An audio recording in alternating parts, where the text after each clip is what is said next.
And as the election came about and ultimately unfolded, and I saw Donald Trump win convincingly. No, he did not get 50% of the popular vote, as the Democrats are so quick to point out. My attitude to them is shut the hell up. Nobody wants to hear that now. Who cares whether he got 50% of the vote or not? He beat you in the popular vote and the electoral college vote. He swept the swing states. He improved his numbers in every demographic imaginable. Blacks, Hispanics, women. What's up, everybody who watches On Air with Nick Dropping and Nick Dropping podcast here on YouTube. I drop content daily.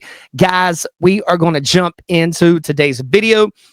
Stephen A. Smith put out a few hours ago a video called Am I, Stephen A. Smith, Becoming a Republican? Let's get into it, man. Now let's move on to some politics and social media where some of you, no surprises, you're just continuing to piss me off. Why? Because every time I make a comment that's critical of the Democratic Party or the left, I get accused of being a pundit for the right. Oh, that's what Prior to the election cycle, I voiced my concerns about Joe Biden and his ability to serve as second term as president. Then Biden stepped on the debate stage in late June and revealed what many suspected. He embarrassed himself. The White House and the Democrats eventually switched to Vice President Kamala Harris when he stepped away, who ultimately ran what some would say a valiant presidential campaign, at least in the eyes of some, that ultimately fell short with voters across the country. I pointed out my concerns with the campaign and the Democratic Party along the way, and many of you wanted to accuse me of being a voice for the right. So you know what? I feel like it's time to set the record straight because ain't nobody hiding, ain't nobody running. Okay? Let me be very, very clear. I'm a registered independent because I don't trust either side. I think both sides are full of it on so many levels and so many circumstances. It's nauseating. Sometimes it can be like that. But I also want to take a moment because a lot of people out there on social media have been saying to me, here, Stephen A., you take these positions, you're frustrated with the Democratic Party, but then you voted for Kamala Harris against Trump. Why? It's very, very simple. I believe that Donald Trump has been a divisive figure. And I was thinking coming into this election that the last thing we needed was 4 more years of what we saw the last time. You know, one thing that's crazy to me is he gets so close. He gets so close to the right context, and then he just veers off, man. He veers off and goes in an opposite direction.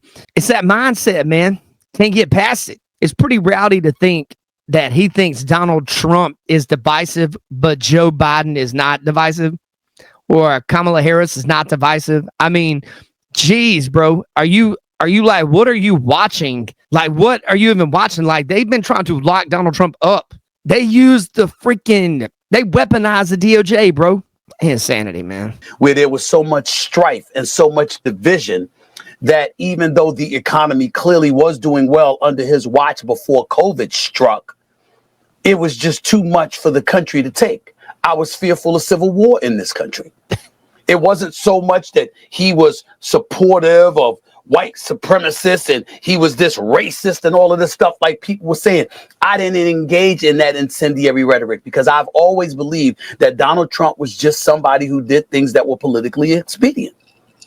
If supporting one side was going to generate votes for him, he would flow with it.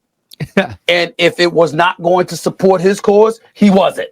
It's just simple. It's just that simple. Why did I say that? And why did I refrain from that incendiary rhetoric that was thrown in his direction? It was because I knew Donald Trump before he ran for president. And black, whites, male, females, and everybody in between got along with him great. Right. So for all of a sudden, everybody to stand up and act like he was this pariah was BS. Yeah, guys, you know, the entirety of the situation of what Stephen A. Smith is saying here, you know, Donald Trump clearly is not a racist. He's not a sexist, any of that stuff. That is narratives that were built by the left-leaning media, such as CNN, MSNBC, Joe Scarborough, Joyless Reed, Whoopi Goldberg, these types of divisive media figures. With Stephen A. Smith, he's almost there sometimes, guys. He's almost there, man. He almost gets there. Then he takes a hard turn back to the left, bro. And Biden had done, even though over 12 million people crossed the border illegally, and you were acting like there was no border crisis. Right. I saw the duplicitous tendencies. I saw the inconsistencies. I also saw the hypocrisy. And as the election came about and ultimately unfolded, and I saw Donald Trump win convincingly. No, he did not get 50% of the popular vote, as the Democrats are so quick to point out. My attitude to them is shut the hell up. Nobody wants to hear that now. Who cares whether he got 50% of the vote or not? He beat you in the popular vote and the electoral college vote. He swept the swing states. He improved his numbers in every demographic imaginable. Blacks, Hispanics, women. He beat you. And the American people spoke, and they spoke flagrantly. And from that moment forward, I'm like, damn all of that. We're going to support the fact that he won the presidency. And I'm going to tell you where I'm at with it. And that doesn't mean I'm going to become some registered Republican, because I still find them a bit shaky. But when I see Attorney Bragg in New York trying to convince the judge and the courts to treat Donald Trump as if he's deceased, as if he has died, just to make sure that your convictions on those 34 felony accounts remains a part of the record. It just shows another level of patheticness. Facts. If that is such a word that creeps in. Once again, you can't let it go. He is the president-elect of the United States of America. In January 20th, he is going to be the president of the United States. And you want to sit up here and waste taxpayer dollars. Facts. And literally go before the courts to do everything you can to make his conviction a matter of record, knowing he ain't going to get any jail time. You're not going to be able to incarcerate him. You're not going to be able to fine him. Sir, it's over. Lost, bro. Over. Yeah. Democrats, it's over. It's over. You lost, bro. I'm going to say this before and I'll say it again. You know what I would do if I were Joe Biden, President Joe Biden? Especially since I basically gave the Democratic Party the finger because you kept saying, we follow the rule of law, we follow the rule of law, we follow the rule of law. And then you went and you circumvented all of that to get to pardon your son, Hunter. Facts. Since you were willing to do that, if I was President Joe Biden, I would pardon Donald Trump. I'm going to see it again. I would pardon Donald Trump.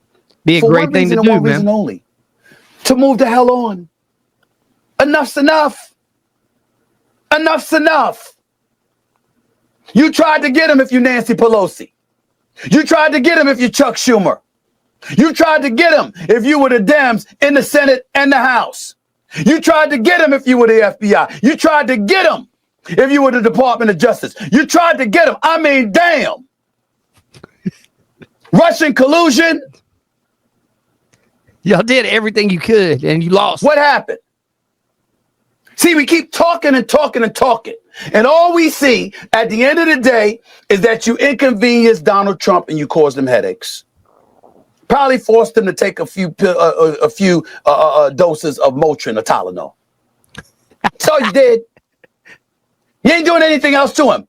He is back in the White House next month. All that shit y'all did, all the stuff you pulled, you had your surrogates out there, your pundits out there, you engaged in lawfare. You did everything. And you convinced the American people, yo, his ass belongs in jail. And where you going instead? Back to the White House.